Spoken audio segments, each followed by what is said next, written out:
888-205-4907. All right. Let me give you an example of what I've been talking about. The president on Monday, he's in Houston, and he says in part this. Cut one, go. A globalist is a person that wants the globe to do well, frankly, not caring about our country so much. And you know what? We can't have that. You know, they have a word. It sort of became old-fashioned. It's called a nationalist. And I say, really, we're not supposed to use that word. You know what I am? I'm a nationalist, okay? I'm a nationalist. Now, what did the media do with this? What the media did with this was disgusting. I'm not a nationalist. I'm a constitutionalist.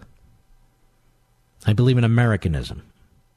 And I'll explain why in a moment, so stick with me. The media have no idea what they're doing, but they don't care. So like everything else, they sit there, they hang on every word that Trump puts out there, and then they sick him. They go after him, like Dobermans. So CNN brings on Gregory Meeks, who's an attacker, a Democrat from New York, with Wolf Blitzer. Listen to this. Cut 17, go. My first reaction to that is the synonym to a nationalist is a chauvinist. And that apparently is what this president is. And to say that we are better than, or, it reminds me of the kinds of words that came from people like Hitler, who thought that in Germany he was a nationalist, and the kinds of people that this president seems to like, and those who are repressive dictators, those are the individuals that generally use that kind of phrase and those kinds of words. This is just so over the top.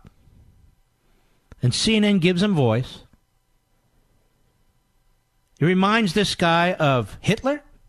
And this president seems to like repressive dictator. Why? He didn't open an embassy in Cuba. That was the prior president. He stood up to Putin. He stood up to China. He stood up to Iran. He stood up to North Korea. These are all things that Obama wouldn't do. Where's the evidence that he likes dictators? Where's the evidence that he's anything like Hitler? Do people know what Adolf Hitler did? Now, this is on CNN. Wolf Blitzer sits there like a bump on a log, doesn't cut off the congressman. The congressman is invited because he's a hater. Because, you see, we want to lower the temperature out there, ladies and gentlemen, we're being told by the media today. The same media that promotes this. Go ahead. Whether you're looking at Mr. Putin, whether you're looking at what is taking place with the king of Saudi Arabia now, all of those individuals, or Kim Jong-un, there are individuals who keep within their societies, not working with others outside of their societies, and suppress individuals within those societies to win the goals of what they're looking for. So those are very dangerous words, but I think it reveals... It's a very dangerous word, nationalist. It's a very, very dangerous... You got to listen to me throughout the program. I'm going to hit this very, very importantly in the next few minutes. Go ahead.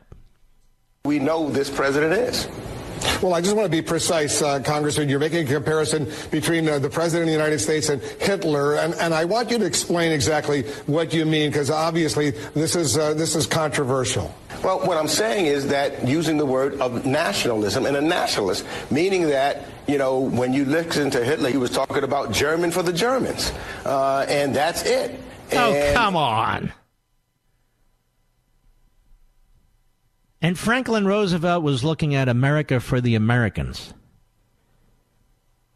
These are historically illiterate human beings that we have to listen to. He's not alone. Max Boot on CNN yesterday. Cut 18, go. It has disturbing historical echoes to me, Wolf. Now, nationalism has meant a lot of things over the years, and in the 19th century it was primarily associated with liberal movements, people like Theodore Herzl, the founder of Zionism, or Giuseppe Garibaldi, who helped to create the state of Italy, or Bolivar, who helped to create the states of Colombia and Venezuela.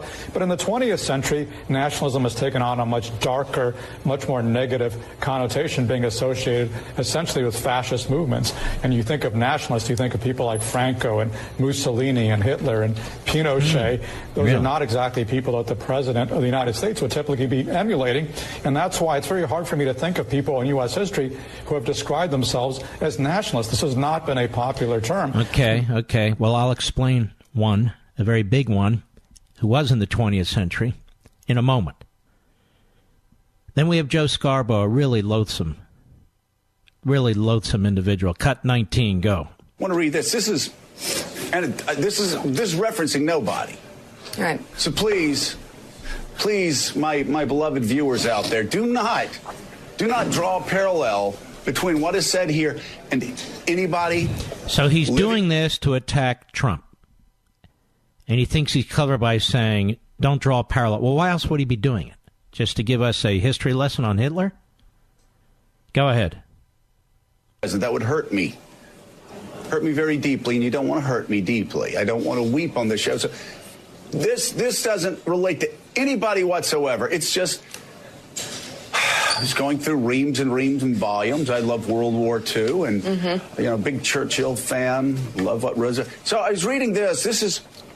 It's from the United States Office of Strategic Services in describing. And he just Hitler. happened to come across this, ladies and gentlemen, because when you think of Joe Scarborough, you think of a historian, particularly when it comes to World War II, don't you? Nobody sent this to him or put it under his rather huge bulbous nose. No. He found this on his own. Go ahead. And this only pertains to Adolf Hitler and pertains to nobody else. I just can't state that enough. No, of but course this is what they had for Adolf Hitler's psychological profile. And for those of you in the midst of reading World War II government reports, you'll find it fascinating. His primary rules were never allow the public to cool off, never admit a fault or wrong, never concede that there may be some good in your enemy, never leave room for alternatives, never accept blame, concentrate on one enemy at a time and blame him for everything that goes wrong. People will believe a big lie sooner than a little one. And if you repeat it frequently... that's enough. So there you have Scarborough comparing Trump to Hitler, even though he denies it. That's the entire purpose of this. Then Don Lemon on CNN, cut 20, go. Wow. I'm a nationalist. Nationalist. Use that word. We're going to talk about that word tonight. It is a favorite of the alt-right and is loaded with nativist and racial undertones. And globalists have been used as a slur of sorts, sometimes even against those in the administration, often with anti-Semitic overtones. Okay, now keep in mind, these are media figures. These are hosts. Some claim to be reporters. And listen to how they talk. Is this cooling down the rhetoric? Is this bringing the country together? Is this news? Is it even news at all? Then there's Peter Alexander, White House correspondent on MSNBC. I'm getting somewhere with this, folks. Please stick with me. I can't do this stuff in quick sound bites. Cut 21, go.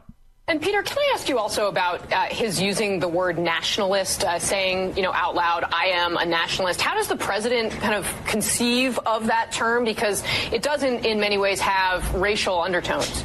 It has racial undertones? Racial overtones? The word nationalist? Go ahead. Undertones that are not just racial, they're xenophobic. This is something that the president sort of shied away from in the past. Obviously, nationalism was a phrase that Steve Bannon obviously embraced over the course of the campaign, and a lot of the president's opponents tried to pin this. Okay, you get the drift, and there's many others. So yesterday, Trump is compared to Hitler. He's a racist. He's a xenophobe. He's all these things. This is the media. Or the media using selectively guests to say these things. They know what they're going to say. The media. And tonight they're out there saying, tone down, politics is divisive, it's too... Now they're reporting. And they're not really reporting. Slowly but surely, they're aiming at Trump. I am not a nationalist, ladies and gentlemen. I'm a constitutionalist. I believe in Americanism, not nationalism. And to correct Max Boot and everybody else you heard speaking, one of the leading progressives of the last century. Progressives. He ran as a third-party candidate as the head of the Progressive Party, was Theodore Roosevelt. And on August 31, 1910, those of us who actually do study history, Scarborough, he gave a famous speech. You know what he entitled the speech? The New Nationalism. The New Nationalism. And in this speech, The New Nationalism, Theodore Roosevelt borrowed from a gentleman by the name of Herbert Crowley. If you have my book, Rediscovering Americanism, you know what I'm talking about. In his essay, his famous essay in something called the Outlook magazine, Promise of American Life. This had an enormous influence on Theodore Roosevelt. The progressive movement was really born out of the Republican Party early on. And its great leader would become Theodore Roosevelt. And in his New Nationalism speech, he called it his New Nationalism speech, he spoke about the New Nationalism, the object of a central government, the need for a ubiquitous federal government, the need to be interfering in the private sector, a rejection of market capitalism in many respects, a rejection of the I'm telling you the truth, a rejection of the Declaration of Independence as written, a rejection of the separation of powers that confines the ability of the federal government to help people. And it was all the rave on the left, on the progressive left, the New Nationalism. So, why do these people in the media compare Trump to Hitler? Why do they call him a racist when he uses the word nationalist? The criticism should be, that's a progressive term. The progressives own that word in the 20th century. But Don Lemon is a moron. Joe Scarborough is a moron. Max Boot is a fake. Gregory Meeks is a moron. Peter Alexander, the White House correspondent, a moron. This is a phrase, a word that is central to understanding progressivism and the centralization of the American government. Their intellectuals wrote about it all the time. So if the president's to be criticized softly, it's to be using a word out of progressivism. But no, the progressives who run the media for the most part, the leftists, they want to compare him to Hitler?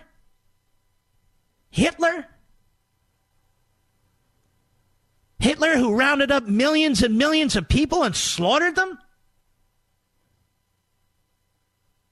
They use this phrase, and they wonder why people are angry at them, and they wonder why people despise them, and then tonight they tell us we got to cool the rhetoric, we got to unite the country, and then they start slowly but surely moving their hand to point their finger at Trump yet again. Mark Levin.